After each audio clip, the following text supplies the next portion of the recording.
विद्यार्थी मित्रांनो, आज मी आपल्याला प्लास्टिकचे फायदे सुद्धा सांगणार आहे. प्लास्टिकचे खूप फायदे होतात जे आपल्याला माहिती नाही, आपण त्याच्यावर लक्ष देत नाही. तसाच पहिला फायदा आहे की आपण जे हे सगळे कागद वापरतो, आपल्या वह्यांमध्ये कागद, पुस्तकांमध्ये कागद, इतर सगळ्या जागेवर कागद असतो. पण कागद का, प्लास्टिक का नाही? कागद बनवण्यासाठी आपल्याला झाडे मारावी लागतात, तो पण एक प्रदूषणाचं कारण आहे. प्लास्टिकच का बरं? प्लास्टिकलाच आपण दोषी का मानतो? कागद सुद्धा तेवढाच दोषी आहे जेवढा प्लास्टिक. आणि या सगळ्यांपेक्षा दोषी आहे माणसाचा अति खूप जास्त स्वतःबद्दल असलेली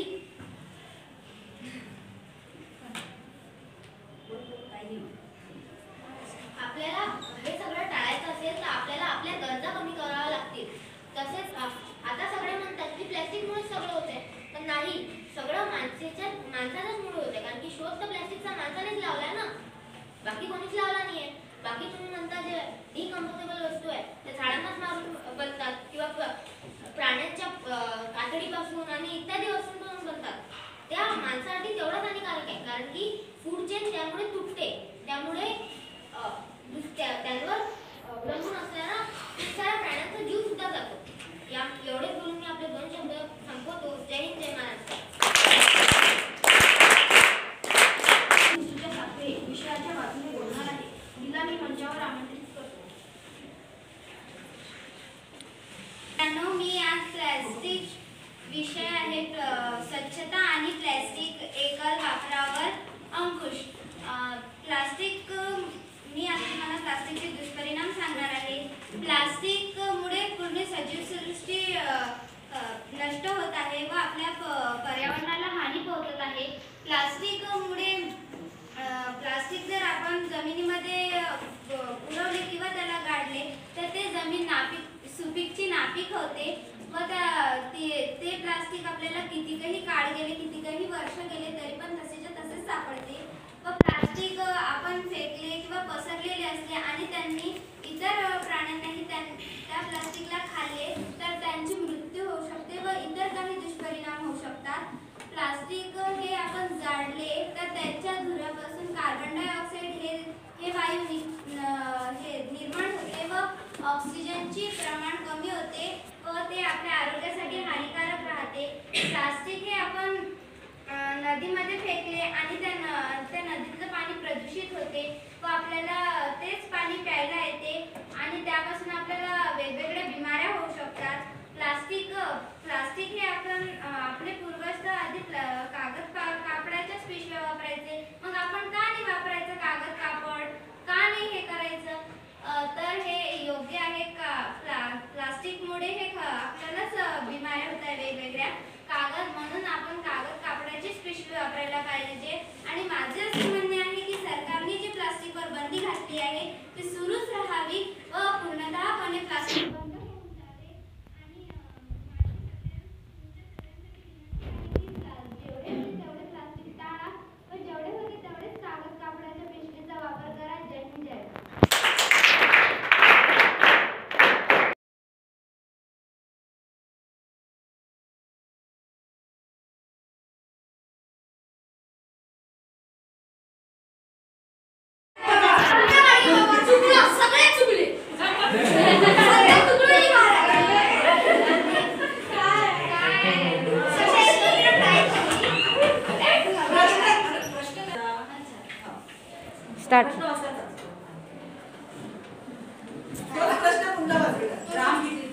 महाराष्ट्र. रामगीतेतून कोणत्या संतांनी स्वच्छतेचे महत्त्व पटवून दिले?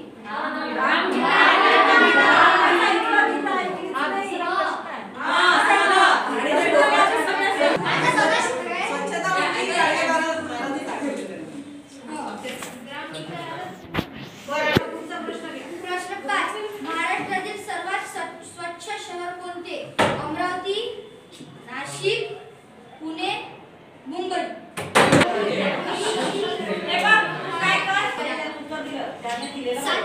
सातवा प्रश्न. 2 ऑक्टोबर 2014 ला स्वच्छ भारत अभियान ही मोहीम कोणी सुरू केली? Number 1 doctor Ramnath Kovind, number 2 माननीय श्री नरेंद्र मोदी जी, नंबर 3 महानगरपालिका, नंबर 4 महाराष्ट्र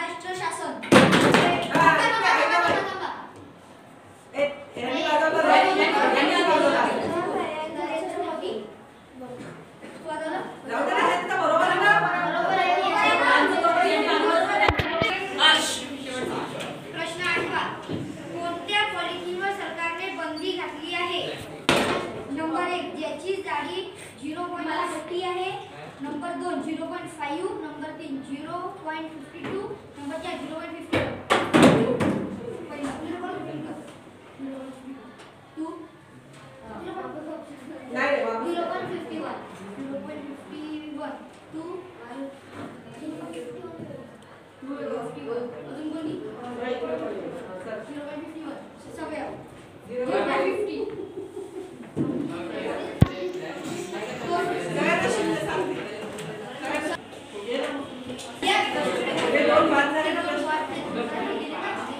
संविधान कोणत्या राज्याला अंगीकृत केले?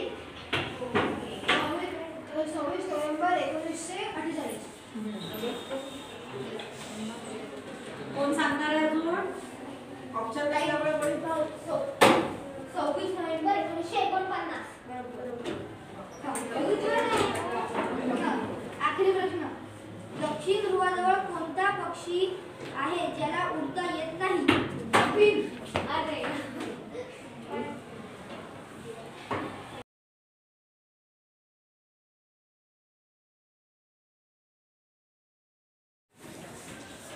आज हा कार्यक्रम आपल्या देशाकरिता आझादी का अमृत महोत्सव म्हणून हा कार्यक्रम साजरा होतोय. तुम्हाला माहिती आहे सामाजिक वनीकरणाकडून हा कार्यक्रम राबवण्यात आला. आपल्याकडे आपल्याला जवळपास 2 वर्षापर्यंत हे कार्यक्रम राबवायचे आहेत. 21 पासून सुरू झाले 23 पर्यंत राबवायचे आहेत. तुम्हाला आता या कार्यक्रमाच्या अंतर्गत याला फेस करायचंच आहे आणि प्रत्येक वेळेला अनेक ऍक्टिव्हिटीमध्ये तुम्हाला त्यामध्ये पार्टिसिपेट व्हायचं आहे आणि कार्यक्रमात सहभागी होऊन तुम्हाला स्वतः सुद्धा त्यामुळे बरेच फायदे होतील. एक तर आपलं नॉलेज वाढेल, आपल्यामध्ये कुठलाही कार्यक्रम घेण्याकरिता जी क्षमता लागते ती विकसित होईल, आहे की नाही, आणि आपण त्याची तयारी करू. आपल्यामध्ये बऱ्याच ऍक्टिव्हिटी आपोआपच घडत जातील त्या कार्यक्रमाच्या अंतर्गत. तर असाच हा कार्यक्रम आहे ज्याच्यामध्ये स्पर्धेचा विषय होता स्वच्छता आणि प्लास्टिकच्या एकल वापरावर अंकुश, आहे ना. एकल हा शब्द का टाकला याच्यामध्ये? या विषयामध्ये एकल हा शब्द तुम्हाला दिसतो आहे. एकल वापरावर अंकुश.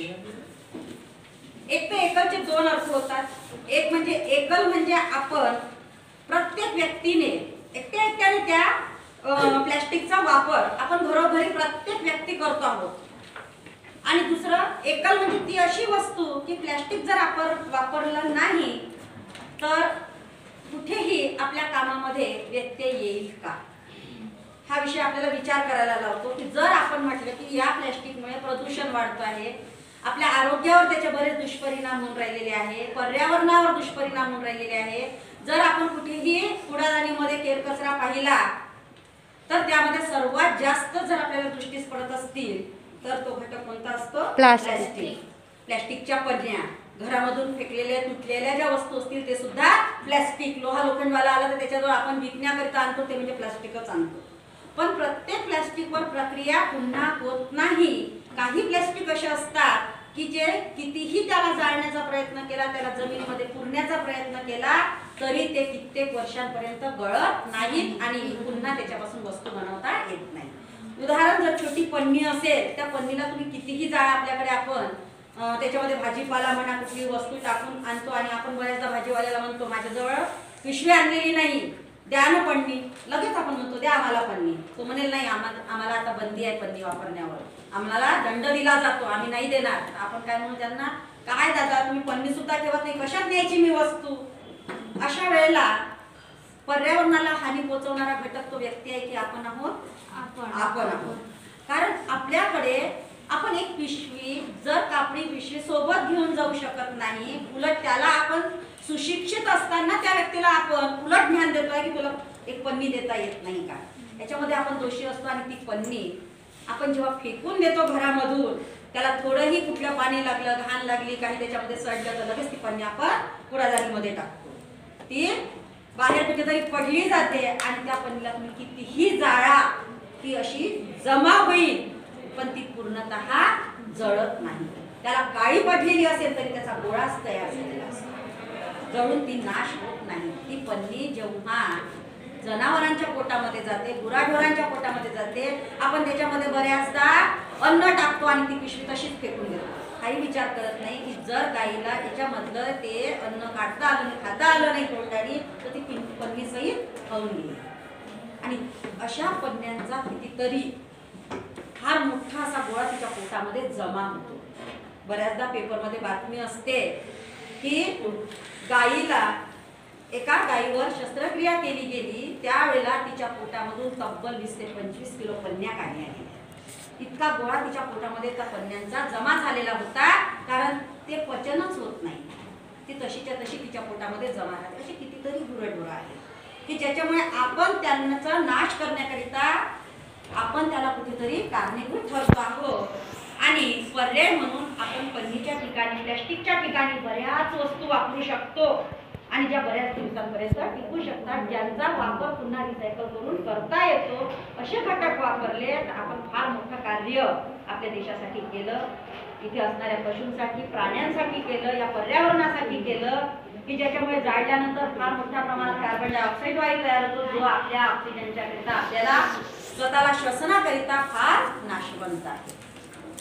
आणि एकीकडे झाडांची तोड होत आहे, ऑक्सिजनचा पुरवठा तसाही माणसाला कमी पडून राहिलेला आहे, जंगल तोड होऊन राहिलेली आहे.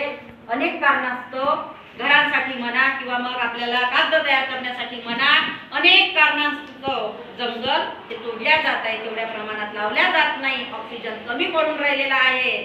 आणि एकीकडे आपण प्लॅस्टिक जाळून कार्बन डायऑक्साईड वाढवत चाललो, प्रदूषण वाढत चाललं, याचा दुष्परिणाम आपल्यालाच पुढे भेडसावणार आहे. असं होईल पुढे कदाचित, शक्यतोवर की येणाऱ्या पिढीला ऑक्सिजनचे बंबे लावूनच फिरावे लागतील. एकीकडे पाठीवर बंबा लागलेल्या, नळ्या लागलेल्या आणि तो फिरून राहिला. याला कारणीभूत कोण राहील?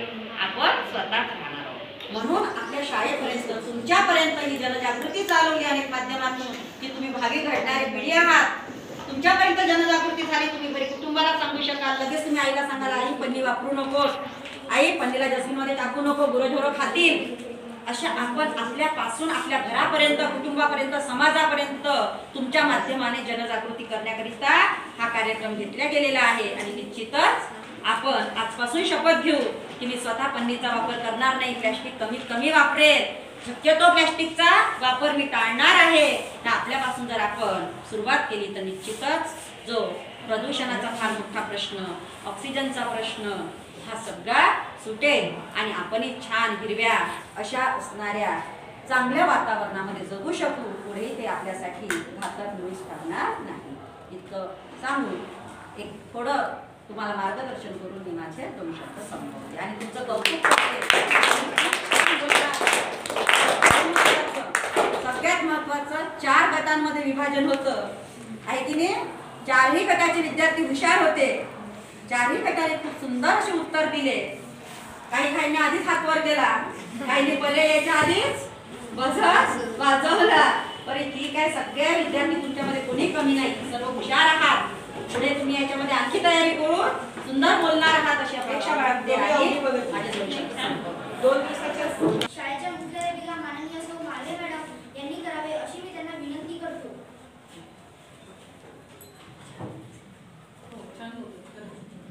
आझादी का अमृत महोत्सव आपण पाहतोय की भारतभर वेगवेगळ्या उपक्रमांच्या माध्यमातून, स्पर्धांच्या माध्यमातून हा आझादी का अमृत महोत्सव साजरा केला जात आहे.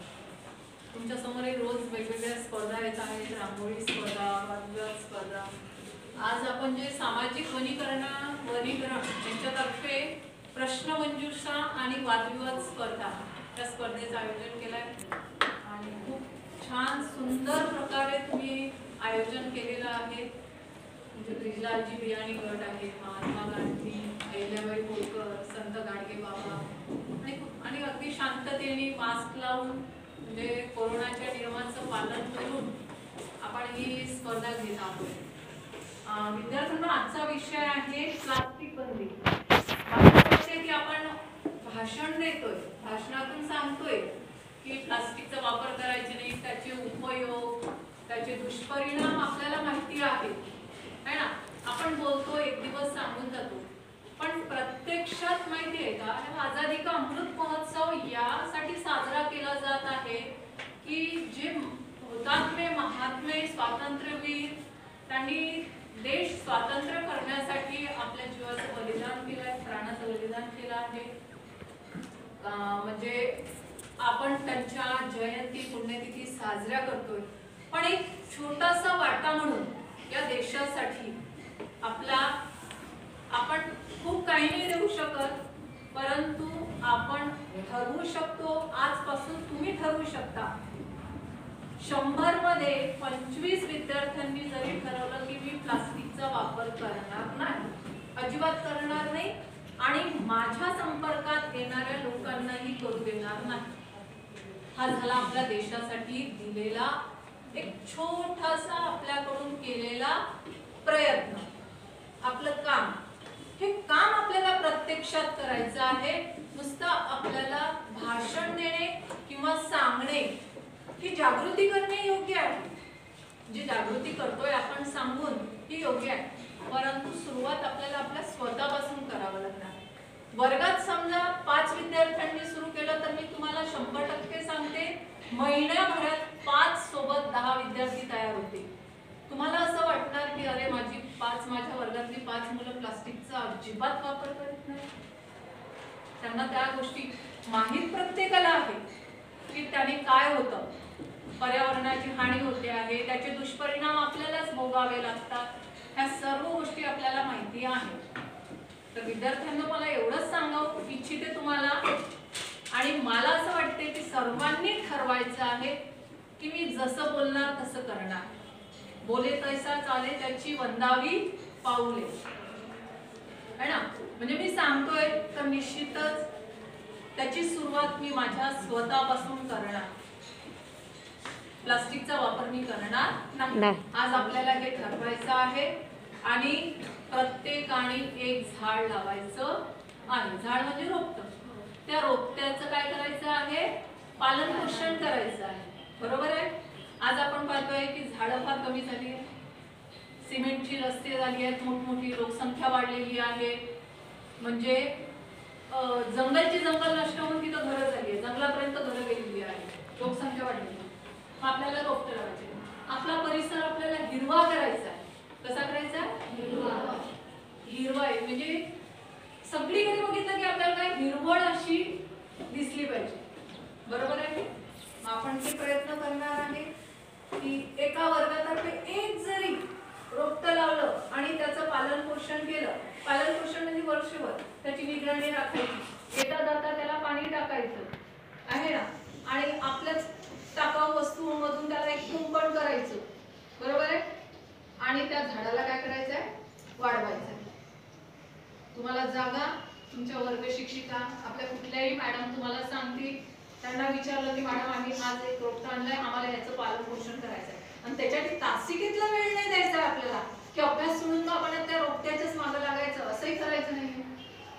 जो मधला पिरियड आहे रोज काय त्याला 5-10 मिनिटं बघावं लागेल फक्त, आहे ना. एक वर्ग म्हणजे एक घर, त्या घरातले आपण प्रमुख. मग या घरातल्या कोणीही तिकडे पाहिलं, पाणी टाकलं, सुकलं वगैरे, टाक पाणी बॉटल मधलं थोडंसं किंवा कापून टाकलं, तर आपण असं एक एक झाड वाढवू शकतो. हिरवळ आपण निर्माण करू शकतो. बरोबर आहे. मग सर्वांनी ठरवाल तुम्ही आता की प्लास्टिकचा वापर करणार नाही म्हणून, आणि झाडांची निगा राखणार, वृक्षतोड करणार नाही. म्हणजे पर्यावरणाला काय लावणार आहे, आपण सर्वजण मिळून हातभार लावणार आहे आणि देशाच्या विकासामध्ये एक छोटासा हातभार लावणार आहे. सर्वजण मिळून आपण असं ठरवणार आहे. सुंदर आयोजन केलं मॅडमनी पण, छान मुलांना छान, म्हणजे तुम्ही छान तयार झाला आहात आणि छान बोलत आहात. असाच तुमचा आत्मविश्वास तुम्ही वाढवा. समोर बोललं तर निश्चितच आधी आपल्याला भीती वाटते, पण इथं आल्यानंतर कॉन्फिडन्स वाढतो की नाही मी बोलू शकते. किती छान छान बोलत आहात तुम्ही. असाच प्रयत्न ठेवा. तुम्हाला सर्वांना शुभेच्छा.